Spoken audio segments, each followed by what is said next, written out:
विद्यार्थी मित्र हो, नमस्कार. या तासिकेमध्ये आपण संत सेनानावी महाराज यांच्या अभंगवाणीविषयी विचार करणार आहोत. BA प्रथम वर्षाच्या ऐच्छिक मराठीमध्ये जे काही निवडक संत आणि त्यांच्या अभंगवाणीचा समावेश केलेला आहे, त्यामध्ये संत सेनानावी महाराज हे एक महत्त्वपूर्ण संत आहेत आणि त्यांच्या अभंगवाणीचाही आपणास विचार करावायचा आहे. त्यांच्या अभंगामधून जे त्यांनी तत्त्वज्ञान मांडलेलं आहे किंवा विषद केलेलं आहे, त्याचं स्वरूप आपण समजून घेणार आहोत. विद्यार्थी मित्र हो, या पूर्वीच्या तासिकेमध्ये आपण संत सेनानावी महाराज यांचा परिचय पाहत होतो. आपण पाहत होतो की संत सेनानावी महाराज हे जबलपूर जवळील बांधवगडचे होते, परंतु ते तीर्थाटन करत करत पंढरपूर या ठिकाणी आले आणि तिथेच विठ्ठलाचं रूप पाहून त्यांना विठ्ठल नामाची ओढी लागलेली आहे. विठ्ठलाविषयीचे एक वेगळं आकर्षण त्यांच्या मनामध्ये निर्माण झालेलं आहे आणि मग संत नामदेव महाराजांच्या सहवासामध्ये लागल्यानंतर ते विठ्ठलाची भक्ती करू लागले. याचबरोबर संत निवृत्तीनाथ महाराज आणि संत ज्ञानेश्वर महाराज यांना त्यांनी म्हणजे संत सेनानावी महाराज यांनी गुरुस्थानी मानलेलं होतं. एक आपले आदर्श म्हणून किंवा गुरु म्हणून त्यांनी मानलेलं आहे. विद्यार्थी मित्रांनो, गुरु परंपरेला अतिशय महत्त्वाचं स्थान आहे. वारकरी संप्रदायामध्ये देखील संत निवृत्तीनाथ महाराज हे ज्ञानेश्वरांचे गुरु म्हणून ओळखले जातात. संत ज्ञानेश्वर महाराजांनी आपले वडील बंधू निवृत्तीनाथांना गुरु मानलेला आहे. अगदी त्याच पद्धतीने संत सेनानावी महाराजांनी निवृत्तीनाथ महाराज आणि संत ज्ञानदेव महाराज यांना गुरुस्थानी मानलेला आहे. मायबाप कृपावंत असा संतांचा उल्लेख त्यांनी केलेला आहे. संतांचं महत्त्व अनेकांनी वर्णन केलेलं आहे. आपल्या अभंगवाणीच्या माध्यमातून संतांचा महिमा अनेकांनी वर्णन केलेला आहे. वेगवेगळ्या भाषेमधून वर्णन केलेलं आहे. उदाहरणामध्ये संत ज्ञानेश्वर महाराजांना माऊली म्हणून ओळखलेलं आहे. विठोबाला देखील माऊली म्हटलेलं आहे. अगदी त्याच पद्धतीने संत सेनानावी महाराज यांनी संतांचा उल्लेख करताना मायबाप कृपावंत असं म्हटलेलं आहे. ज्या पद्धतीने मुलांच्या जीवनामध्ये आईवडिलांचं महत्त्वाचं स्थान असतं, त्याच पद्धतीने निवृत्तीनाथ महाराज असतील, ज्ञानेश्वर महाराज असतील किंवा इतर सर्व संत असतील, या सर्वच संतांना संत सेनानावी महाराज यांनी मायबाप कृपावंत असं म्हटलेलं आहे. असा संतांचा आदरपूर्वक उल्लेख संत सेनानावी महाराज यांनी केलेला आपणास दिसून येतो. सर्वच संत हे सेनानावी महाराजांच्या आदरस्थानी होते, म्हणून त्यांचा उल्लेख मायबाप कृपावंत असा केलेला आहे.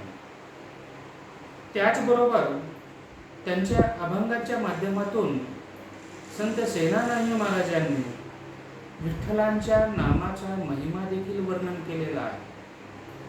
ते विठोबाचं नाम किती पवित्र आहे हे सांगत असताना डॉक्टर किशोर सानप यांनी संत सेनानावी महाराजांच्या एका अभंगाची ओळ, एका अभंगाचे चरण या ठिकाणी दिलेलं आहे. घेता नाम विठोबाचे पर्वत जळती पापांचे.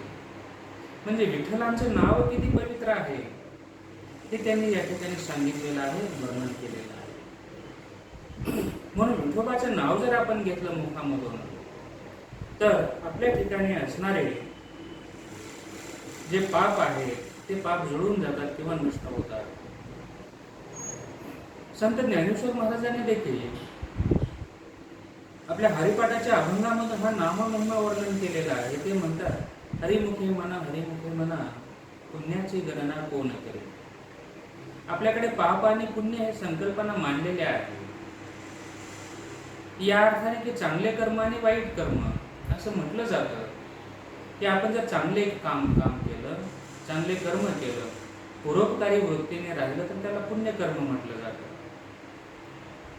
आणि जाणीवपूर्वक मनामध्ये स्वार्थी दृष्टिकोन ठेवून एखादं वाईट करण्याच्या दृष्टिकोनातून जाणीवपूर्वक आपण आपल्या हातून जर कृती करत असो, इतरांना पीडा देत असो, इतरांना त्रास देत असो, तर त्याला पापकर्म असं म्हटलेलं आहे. म्हणून चांगल्या कर्माची चांगली फळं आणि वाईट कर्माची वाईट फळं असं सांगण्यात आलेलं आहे. याचा अर्थ एकच आहे किंवा याचा उद्देश अशा स्वरूपाचा असू शकतो की प्रत्येकाने मानव कल्याणाच्या दृष्टिकोनातूनच चांगले विचार केले पाहिजे. आणि संतांचा दृष्टिकोन तर हा मानव कल्याणासाठीच असल्याचा दिसून येतो. आपणाशी जे जे ठावे ते इतरांशी सांगावे, शहाणे करून सोडावे सकळ जन, अशी संतांची भूमिका आहे. मानव कल्याणाची तळमळ ही सर्वच संतांच्या ठिकाणी असलेली दिसून येते. वाईट प्रवृत्तीपासून माणसाला दूर केलं पाहिजे, सुसंगतीचं महत्त्व पटवून द्यायला हवं, चांगले विचार समाजात रुजवणं अतिशय आवश्यक आहे. ही विचारधारा या सर्वच संतांची आहे. रूढी, अंधश्रद्धा, परंपरा, कर्मकांड हे किती घातक स्वरूपाचं आहे हे त्यांनी स्वतः अनुभवाच्या माध्यमातून, अभंगवाणीच्या माध्यमातून सांगितलेलं आहे. म्हणून वारकरी संप्रदायाने कर्मकांडाला विरोध केलेला आहे. रूढी, परंपरा, अंधश्रद्धा यांना त्यांनी दूर सारलेला आहे. सर्वांभूती प्रेमभाव ही त्यांची मूळ धारणा आहे. आणि याच दृष्टिकोनातून त्यांनी सर्वांनाच आपलंसं मानलेलं आहे. वारकरी संप्रदायामध्ये कोणताही भेदभाव असल्याचं दिसून येत नाही. सहज सोपं तत्वज्ञान त्यांनी सांगितलेलं आहे. आणि हे तत्वज्ञान म्हणजेच केवळ परमेश्वराच्या नामाचं वर्णन जरी केलं किंवा परमेश्वराचा नाममहिमा जरी वर्णन केला तरी आपले वाईट कर्म नष्ट होतात. आणि एकदा जर वाईट कर्म जर नष्ट झाले तर माणूस हा सदाचारी वागत असतो, सदाचारी बनत असतो, त्याच्या हातून चांगलेच कृत्य होत असतं.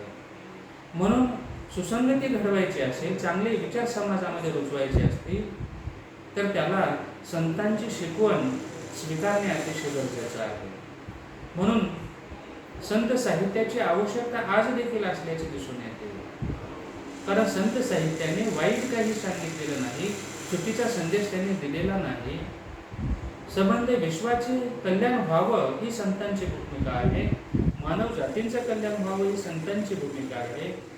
आणि त्याच दृष्टिकोनातून जे काही महत्त्वपूर्ण संदेश वारकरी संप्रदायाने दिलेला आहे तो आजही लागू असलेला दिसून येतो. कारण परोपकार वृत्ती, सदाचाराने वागणे, सर्वांना आपलेसं मानणे, भेदभाव न करणे, उच्च नीच न समजणे, सर्वच आपण एक आहोत ही भूमिका ठेवणे, विश्वबंधुत्वाची भूमिका ठेवणे हे तत्वज्ञान वारकरी संप्रदायाने सांगितलेलं दिसून येतं. म्हणून सर्वच संतांच्या अभंगवाणीच्या माध्यमातून ही शिकवण आपणास दिलेली दिसून येते. पण त्याने आपले विचार मांडलेले दिसून येतात. संत सेनानाही महाराज यांनी देखील पंढरपूरच्या विठोबाचं नाव किती पवित्र आहे. आणि हे नाव जर आपण मुखातून घेतलं तर काय होऊ शकतं, म्हणजेच आपले वाईट कर्म नाश पावतात, आपलं पाप नाश पावतात. याचा अर्थ आपण पाप करायचं, वाईट कर्म करायचं आणि नुसतं नंतर विठ्ठलाचं नाम घ्यायचं असं आहे तर नाही. त्याचा मूळ अर्थ आहे की आपण सदाचाराने वागलं पाहिजे, आपण चांगले विचार अंगीकारले पाहिजे. आणि कळत नकळत जर हातून, कळत नकळत अजाणतेपणे एखादी वाईट बुद्धी जरी आपल्या हातून घडली असेल तर एकदा जर मन पवित्र झालं, मन शुद्ध झालं तर पुढे अशा वाईट कृतीपासून आपण स्वतःहून दूर राहू शकतो. ही भावना किंवा असा विचार त्यांच्या अभंगामधून आलेला आपणास दिसून येतो. म्हणून घेताना विठोबाचे पर्वत जळती पापांचे असा विठ्ठल नाम महिमा देखील संत सेनानाथ महाराज यांनी आपल्या अभंगवाणीच्या माध्यमातून वर्णन केलेला दिसून येतो. अशी त्यांची अपार श्रद्धा होती. विद्यार्थी मित्र हो, संत सेनानामी महाराज यांचे काही महत्त्वपूर्ण अभंग आहे आणि त्यांनी काही महत्त्वपूर्ण विषयावर अभंग लेखन केलेलं आहे. याचंही वर्णन डॉक्टर किशोर सानप या ठिकाणी करताना दिसून येतात किंवा त्याने तशी विभागणी केलेली आहे. यामध्ये सामाजिक नीतीपर अभंग त्यांचे आहेत.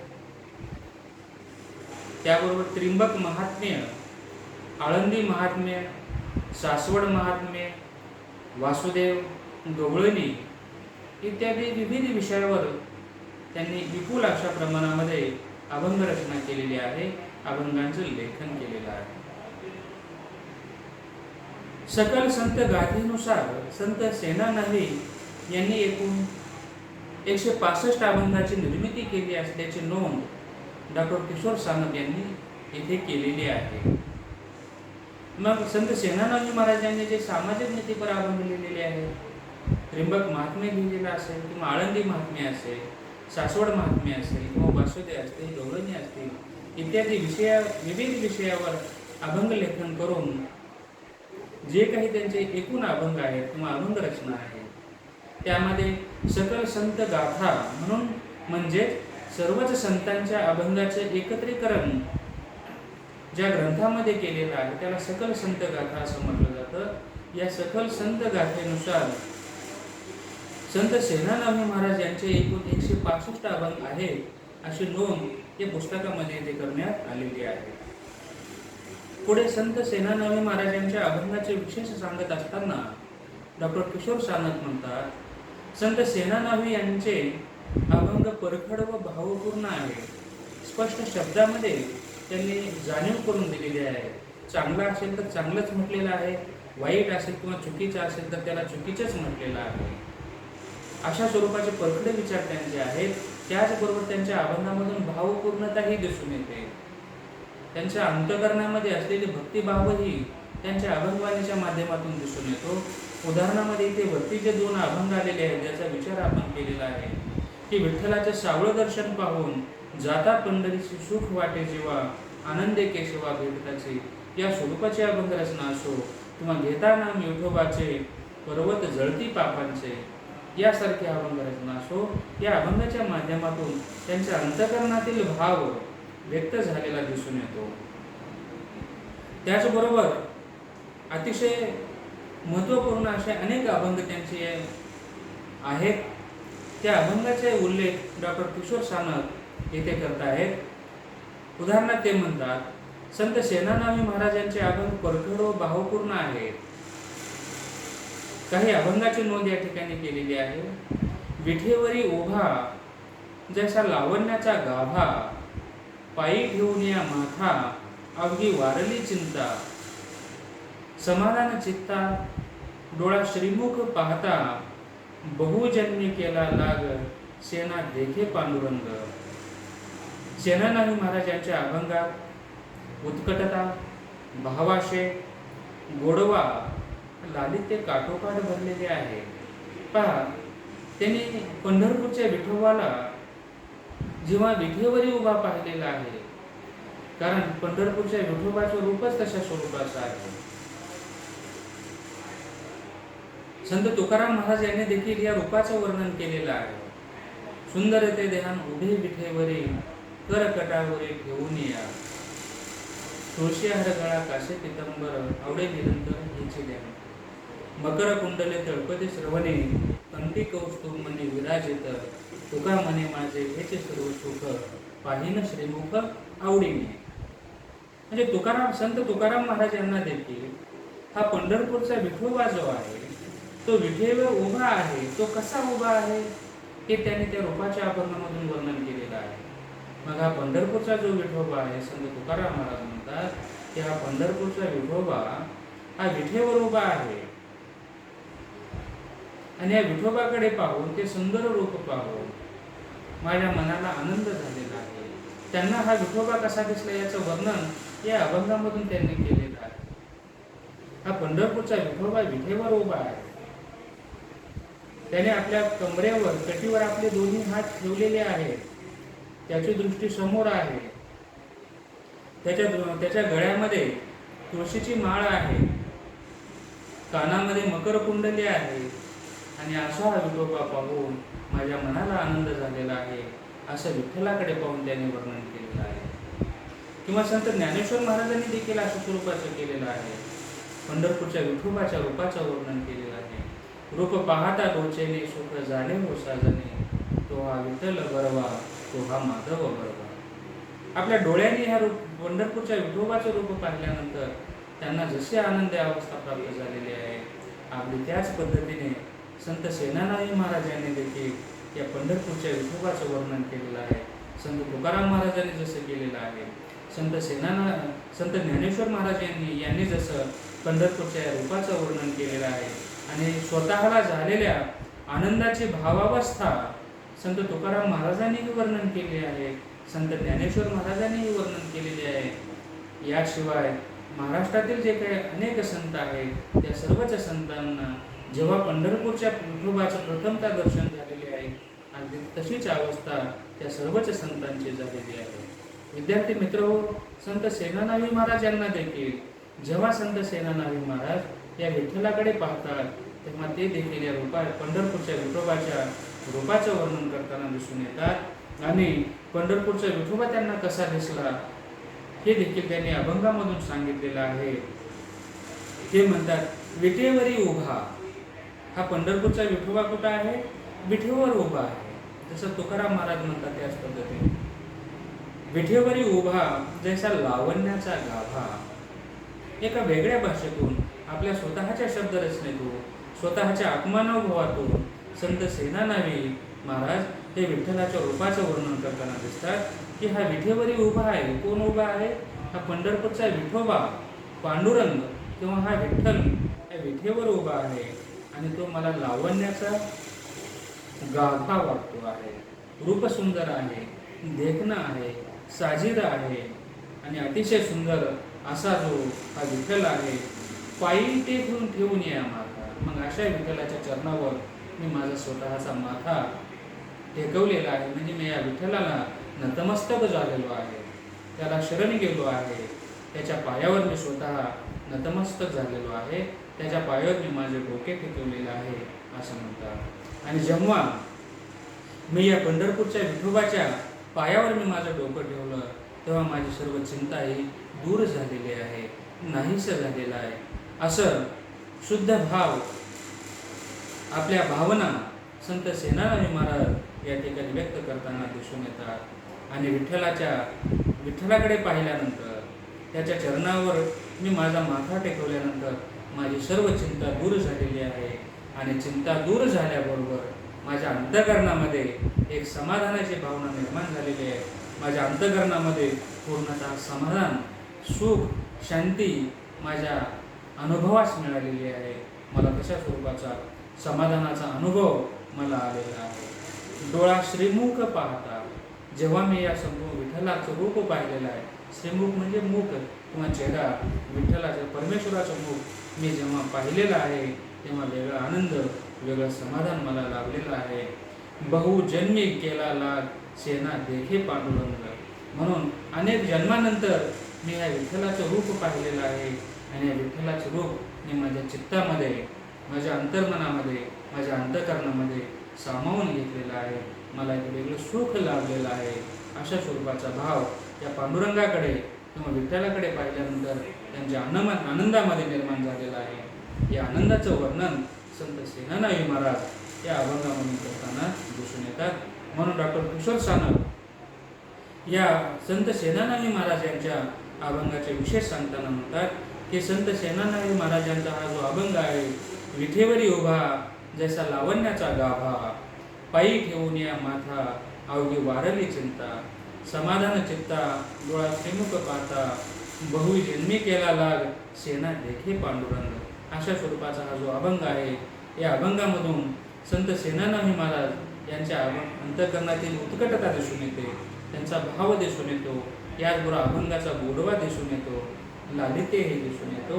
एकूणच संत सेनानाही महाराज यांनी विठ्ठलाच्या रूपाचं वर्णन केलेलं आहे आणि विठ्ठलाकडे पाहिल्यानंतर स्वतःची जी भावावस्था झालेली आहे त्या भावावस्थेचं वर्णनही अतिशय अर्थपूर्ण रीतीने, अतिशय भावपूर्ण रीतीने हे आपल्या अभंगातून केलेलं आहे असं डॉक्टर किशोर सानप म्हणतात. त्याचबरोबर संत सेनानावी महाराज यांनी अतिशय कठोर अशा शब्दामध्ये त्यांना जे वाईट किंवा चुकीचं वाटलेलं आहे त्याविषयी आपल्या अभंगाच्या माध्यमातून लिहिलेलं आहे. ते म्हणतात, धर्माचे थोतांड करून भरी पोट, भार्या मुले मठ मजा करे, तत्कालीन साधू संतांच्या उन्मुक्त व ढोंगीपणावरही सेनानावी यांनी बरकड टीका केलेली आहे. म्हणजे संत सेनानावी महाराज यांची जी विचारधारा आहे ते अतिशय परखड आहे. जे काही चांगलं दिसेल त्याची स्तुतिशोभने त्यांनी गायलेली आहे. जे चांगलं आहे त्याला त्यांनी चांगलं म्हटलेलं आहे, आणि जे वाईट आहे समाजाच्या दृष्टीने विघातक अशा स्वरूपाचा आहे त्यावर त्यांनी कठोर अशा स्वरूपाचा शाब्दिक हल्लाही केलेला आहे. त्या काळामध्ये जे धर्माचं थोतांड त्यांच्या दृष्टीस पडलेलं आहे त्याविरुद्धही त्यांनी आवाज उठवलेला आहे. त्या स्पष्ट शब्दामध्ये त्या चुकीची जाणीव त्यांनी या ठिकाणी करून दिलेली आहे. तत्कालीन साधू संतांच्या उन्मत्त व ढोंगीपणावर सेनानावी यांनी परखड टीका केलेली आहे. आम्ही वारीक करू हजामत बारी हा सेनानावी यांचा अभंग प्रसिद्ध आहे. विद्यार्थी मित्र, आपण पाहत होतो की त्या समाजामध्ये निर्माण झालेले जे साधू संत आहेत त्यांनी आपलं कर्तव्य करत असताना किंवा संसार आणि परमार्थ यांची त्यांनी अतिशय चांगल्या पद्धतीने सांगड घातलेली आहे. वारकरी संप्रदाय सांगतो की आपण दैनंदिन कर्म करत आपण परमार्थाचं नाव घेऊ शकतो, परमेश्वराचं नाव घेऊ शकतो, परमार्थ मार्गावर यशस्वीपणे वाटचाल करू शकतो. यासाठी आपल्याला आपला स्वतःचा संसार सोडण्याची आवश्यकता नाही. उलट संसार आणि परमार्थाची योग्य सांगड जर आपण घातली तर हे भक्ती मार्गाची वाटचाल आपण चांगल्या पद्धतीने करू शकतो. विद्यार्थी मित्र, संत गोरोबा काका हे कुंभार समाजातील होते. संत सेनानावी महाराज हे न्हावी समाजातील आहे, आणि असं असताना त्यांचे जे दैनंदिन कर्म आहेत ते त्यांनी केलेलेच आहे. न्हाव्याचं काम हे केस कापण्याचं असतं, तर सेनानावी महाराज हे देखील जे आहेत त्यांच्या अभंग रचनेमधून आपले जे कर्म आहे त्या कर्माचं स्वरूप किंवा आपण दैनंदिन काय काम करतो त्या कामाचं स्वरूपही या ठिकाणी लक्षात येतं, किंवा त्याच्या अभंगामधून त्यांनी अशा स्वरूपाची रचना केलेली आपणास दिसून येते. म्हणून संत सेनानावी महाराज यांचा एक जो प्रसिद्ध अभंग आहे, आम्ही वारीक करू हजामत बारीक, हा त्यांचा जो प्रसिद्ध असा अभंग आहे तो सेनानावी महाराज यांचा अभंग आहे. त्या अभंगाच्या माध्यमातून त्यांनी दैनंदिन जीवनातील जे कर्म आहे ते कशा पद्धतीने केले जातात आणि मी देखील कशा पद्धतीने केलेलं आहे हेही त्यांनी या ठिकाणी स्वतःच्या अभंग रचनेमधून सांगितलेलं आहे. विद्यार्थी मित्र हो, संत सेनानावी महाराजांच्या विषयी थोडक्यात आपण माहिती पाहिलेलं आहे. त्यांचे जे काही निवडक अभंग या ठिकाणी दिलेले आहेत त्यांचाही विचार आपण येथे करणार आहोत. डॉक्टर किशोर सानप यांनी संत सेनानावी महाराजांचा परिचय करून देत असताना संत सेनानावी महाराज यांच्या काही अभंगाचे विवेचनही केलेलं आहे ते आपण आता पाहिलेलं आहे. आजच्या तासिकेमध्ये आपण या ठिकाणी थांबूया. धन्यवाद.